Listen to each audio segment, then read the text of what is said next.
নমস্কার বন্ধুরা, আমি এখন আমার গাছের লাউ শাক কাটতেছি। লাউ শাক দিয়া আর ভাঙ্গর মাছের মাথা দিয়া আমি তরকারি করব, আর ভাঙ্গর মাছ দিয়া আমি ঝাল করব।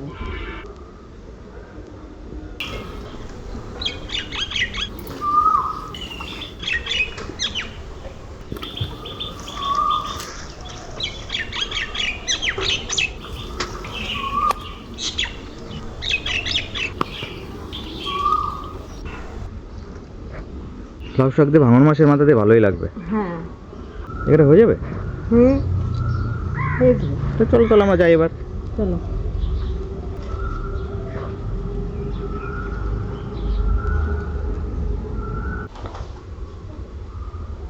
আমার ছেলে কত বড় মাছ কিনে নিয়ে আসছে।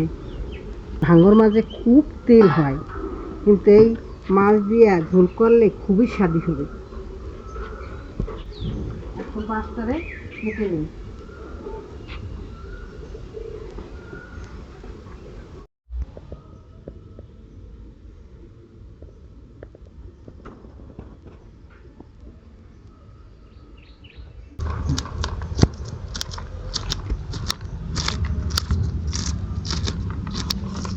অনেকে কাটা ছাড়া খায় না, এটার কিন্তু কাটাও থাকে না বেশি। হ্যাঁ,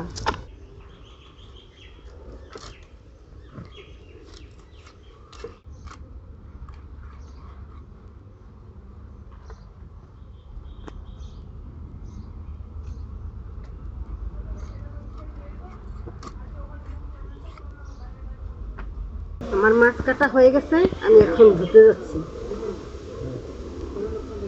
আমার মাছ ধোয়া হয়ে গেছে। দিদি, শাকটা কাটুন। এই তো কাটি। খুব স্বাদ হবে, একদম তাজা রয়েছে তো। নগদ কেটে আনা হয়েছে, তাই না? হ্যাঁ, শাক কাটে আমি রান্না করে খাবেন, আর এই শাকে তো মোটে সারই নেই, ওই জন্য আরো বেশি ভালো লাগবে।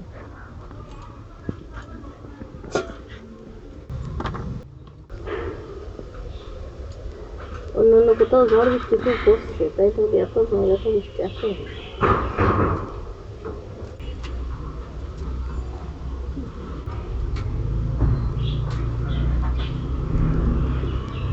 শাক বটি দিয়ে না কাটার চাইতে এই হাত দিয়ে ছেঁড়া অনেক ভালো। সেই শাক ভালো হয়, গলে, বুঝছে? হ্যাঁ, কসমা দিয়ে থাকে না, বটি দিয়ে কাটলে অত গলে না। না, আমি এখন মাছটা ভাজি করি। নুন দিয়ে দিচ্ছি। আমি এখন জিরে বাটছি তরকারির জন্য। আমি হলুদ দিয়ে দিচ্ছি।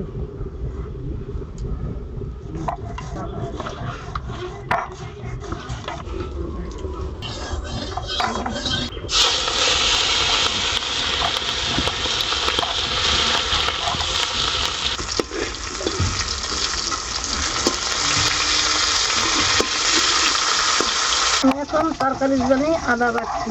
জিরে বাটা হয়ে গেছে, এবার আদা বাটা হচ্ছে। আমার মাছ হয়ে গেছে, মাছ তুলতেছি।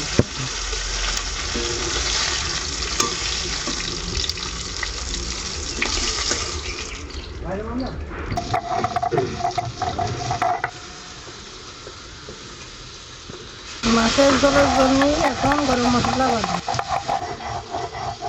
আমি আর মাছ রেখে দিলাম। এত বড় মাছ আমাদের পক্ষে সম্ভব না, আমার লোক কম, তাই কিছু মাছ তুলে রেখে দিলাম। মাথা ভাজা হয়ে গেছে, এই মাথা আমি শাকের ভিতর দিব। শাক দিয়ে মাথা দিয়ে রান্না করবো। এখন আমি মাছের ঝোল করবো। জিরে দিয়ে দিচ্ছি, তেজপাতা দিয়ে দিচ্ছি, একটা শুকনো লঙ্কা দিয়ে দিচ্ছি। এখন আমি লঙ্কা দিচ্ছি, লঙ্কা বাটা দিচ্ছি। এখন আমি আদা বাটা দিচ্ছি। এখন আমি জিরে বাটা দিচ্ছি। একটু জল দিয়ে দিচ্ছি।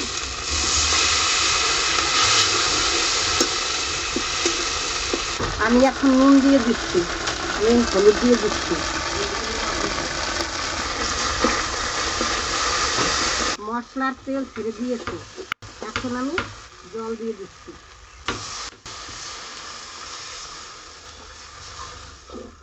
ছেলে একটা বিড়াল পালে, বিড়ালটা সবসময় আমাদের কাজ দিয়ে ঘুরে, কোনো কিছুতে ও মুখ দেবে না, জানো দিদি? হ্যাঁ, অত ভালো বিড়াল দেখাই যায় না, একদম সত্যি। হাজারের মধ্যে একটা পাওয়া যাবে কিনা ঠিক নেই। মাছ খাবে তো বেঁচে রয়েছে, ভালো ভালো দুধ খাবে আর খাবে।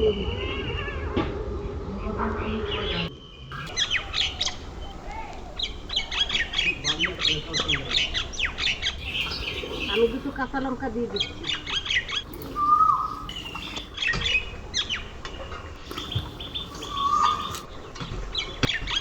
মাছের ঝোল কমে আসছে।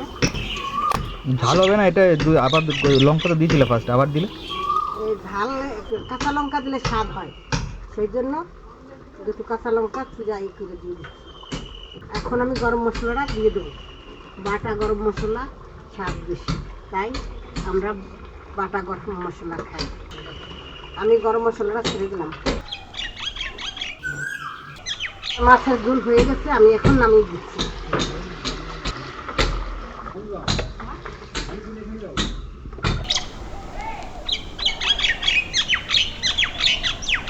তরকারি রান্না করতেছি।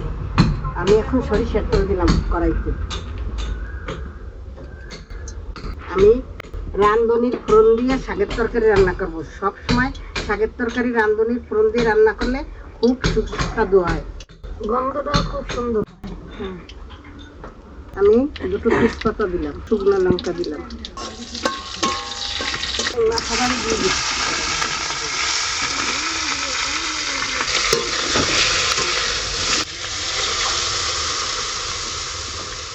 শাকে কি মাছের মাথাটাকে ভেঙে দেবে নাকি? হ্যাঁ, পরে সিদ্ধ হলে সবগুলো দেবো। আমি এখন লাউ শাকের ডোকাগুলো দিয়ে দিচ্ছি।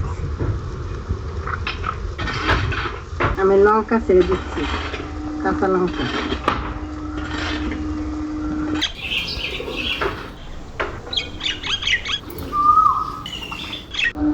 একটু নাড়িয়ে দিচ্ছি।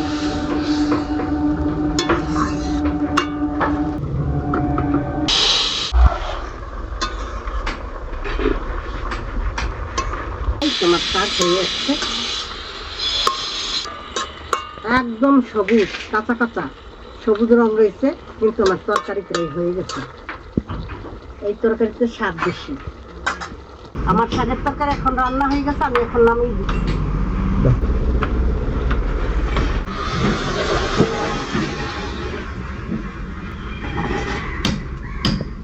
মাছের মাথা দিয়ে শাকের তরকারি রান্না করছি।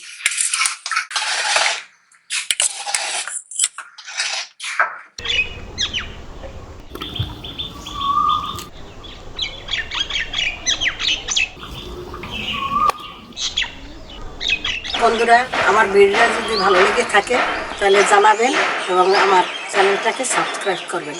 আপনারা যদি কমেন্ট করে জানান তাহলে আমি জানতে পারবো যে আমার ভিডিওটা ভালো লাগছে কিনা।